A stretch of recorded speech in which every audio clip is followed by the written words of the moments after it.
I'm Tarek Beydoun and I'm running for Dearborn City Council.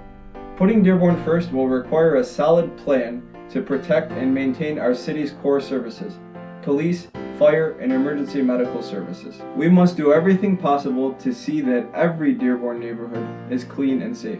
I believe this is the only way to protect Dearborn's character and maintain our quality of life. We've listened to the needs and desires of many residents.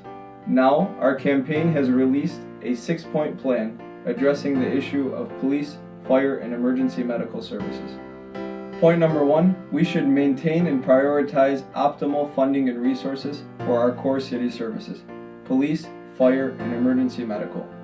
Maintaining proper staffing levels and the corresponding funding to do so is a priority for most residents. We cannot simply rest at the fact that, unlike other cities, we have charter-mandated staffing levels. We must go further by protecting and enhancing property values so that as our pension, healthcare, and other legacy costs rise, Dearborn's tax base is also growing at a responsible pace. The priority is economic growth and responsible tax policy, not cuts to services or property tax increases. If we don't stay ahead of the curve, we will be faced with the reality that has devastated other communities: a choice between funding police, fire, and emergency medical services on the one hand, and cutting other services our residents expect and deserve. We can neither cut nor tax our way to better services.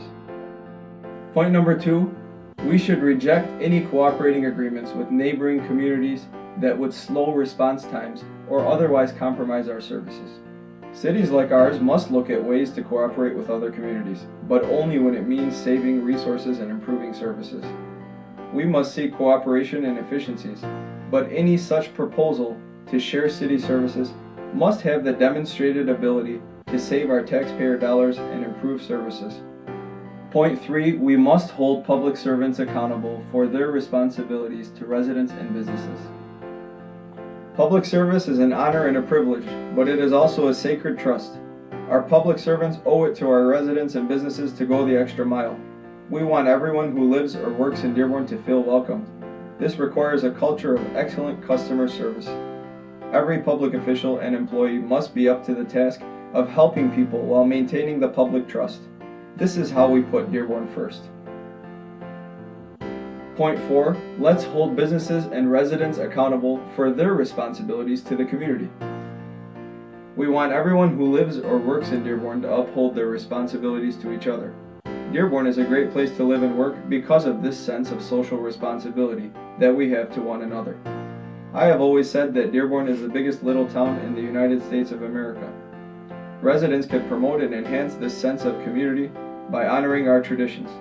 City government must stand on the residents' side whenever and wherever they are promoting these traditions. Point 5, let's support effective community policing through more input from neighborhood associations and residents. As Dearborn Police strive toward community engagement and awareness, we must continue to support and pursue creative communications tools to involve residents and businesses in community policing. We must maintain Dearborn's reputation as a terrible place to commit a crime. We must continue to deter criminals from neighboring cities. Together, we can prevent Dearborn from being overrun by the culture of corruption, hopelessness, and dilapidation that has absolutely devastated our neighboring cities. Point 6, let's increase patrols around schools during school hours to protect our children and school personnel. The over 18,000 school children and personnel in our schools during the day deserve our utmost attention and protection. Students, parents, and school officials and personnel need to feel safe. We need to retain the open, nurturing learning environment for our children, while also doing everything we can to prevent, God forbid, any of the horrible threats to their safety that many across the country and even in neighboring cities face on a daily basis. Please join us in this cause. Together, we can put Dearborn first.